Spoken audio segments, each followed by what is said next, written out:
ହେଉଛି ନସରିନ୍ ପରବିନ୍। ମୁଁ SDM college ଜଗତସିଂହପୁରରେ ପାଠ ପଢ଼ୁଥିଲି। ମୁଁ ରତନ ସାରଙ୍କର କମର୍ସ ଏକାଡେମୀରେ କୋଚିଂ ହେଉଥିଲି ଆଉ ତାଙ୍କ ହଷ୍ଟେଲରେ ରହି ପାଠ ପଢ଼ୁଥିଲି। ମୁଁ ପ୍ରତିଦିନ 7ରୁ 8 ଘଣ୍ଟା ମିନିମମ୍ ପାଠ ପଢ଼ୁଥିଲି। ମୁଁ କେବେ ବି ଆଶା କରିନଥିଲି, କିନ୍ତୁ ମୁଁ ଆଜି ବହୁତ ଖୁସି ଅଛି। ଶ୍ରେୟ ରତନ ସାରଙ୍କୁ ଦେବି, ଏସଡିଏମ୍ କଲେଜକୁ ଦେବି, କମର୍ସ ଏକାଡେମୀର ସମସ୍ତ ଟିଚରମାନଙ୍କୁ ଦେବି, ପ୍ୟାରେଣ୍ଟସ୍ ମାନଙ୍କୁ ଦେବି, ଆଉ ଅନ୍ୟମାନେ ଯେଉଁମାନେ ସବୁ ସପୋର୍ଟ କରିଛନ୍ତି ସେମାନଙ୍କୁ ଦେବି। ମୁଁ 8 ଘଣ୍ଟା ପରିଶ୍ରମ କରିଥିଲି ପାଖାପାଖି, ଆଉ ମୁଁ ଚାହେଁ ଗୋଟେ ଅଧ୍ୟାପିକା ହେବି ବୋଲି। ସବୁଦିନ କିଛି ନା କିଛି ପଢ଼ିବାକୁ ଟ୍ରାଏ କର, ନିଜକୁ ଅନ୍ୟ ସହ ବିଲକୁଲ ବି କମ୍ପେୟାର କରନି। ଗୋଟେ ପିଲା ଯଦି ଦିନକୁ 6 ଘଣ୍ଟା ପଢ଼ିବ ତାହେଲେ ସେ ନିହାତି ଭାବରେ ଭଲ ମାର୍କ ସିକ୍ୟୁର କରିପାରିବ। ବାପା ମା ସବୁ ଜିନିଷରେ ମୋତେ ଗାଇଡ଼ କରୁଥିଲେ, ସପୋର୍ଟ କରିଥିଲେ।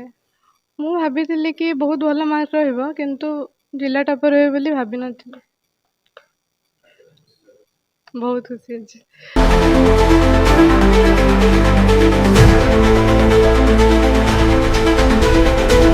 ମୁଁ Ratan Kumar Acharya, commerce academy coaching centre director. ये झीटी मोर भेरी बिगनिंग रु जमती तुलसी दुई पत्र रु बासे आमर ओडिया रे कथा अछि।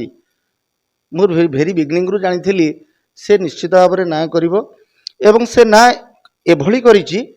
एबे तो जिलार टॉपर बिली आमे कहिबा, कारण स्टेट लेवल ले किछि बाहरी नहीं, किंतु 577 मार्क रखिछि।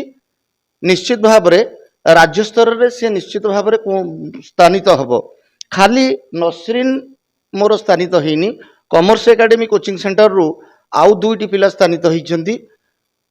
विभू ई पिला जे ठिया होइछि विभू 562 रखिछि एवं दिनेश से 555 रखिछि।